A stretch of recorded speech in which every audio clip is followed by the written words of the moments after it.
जिया राजा रे, अरे बलम के जिया राजा रे हो, बलम के जिया राजा रे। कैसे?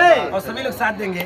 अरे बलम के जिया राजा रे, ऐसन दुल्हनिया बलम के जिया राजा रे, ऐसन दुल्हनिया बलम के जिया राजा रे, बलम के जिया राजा रे हो, बलम के जिया राजा रे हो, बलम के जिया राजा रे, ऐसन दुल्हनिया बलम के जिया राजा रे, ऐसन दुल्हनिया बलम के जिया राजा रे।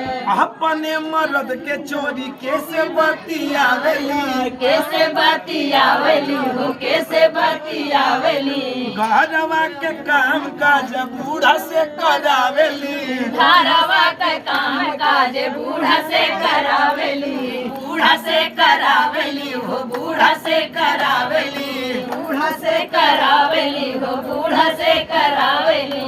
अरे इनके डर से बूढ़ऊ अरे मारे नहीं बोलो, बलम के जिया राजा रे, ऐसन दुल्हनिया बलम के जिया राजा रे, ऐसन दुल्हनिया बलम के जिया राजा रे, बलम के जिया राजा रे, बलम के जिया राजा रे, राजा के जिया राजा रे, ऐसन दुल्हनिया बलम के जिया राजा रे, ऐसन दुल्हनिया बलम के जिया राजा रे।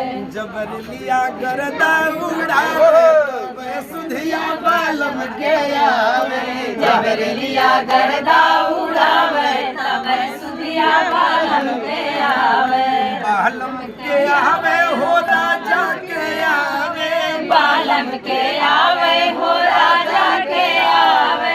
जबर लिया गरदा उड़ावे, तब सुधिया बालम के आवे, जबर लिया गरदा उड़ावे, तब सुधिया बालम के आवे। बहुत सुंदर गीत सुना। आइए महेंद्र जी के माध्यम से 2 लाइन का गीत सुनेंगे। महेंद्र जी, आपकी क्या तैयारी है? बस हमारे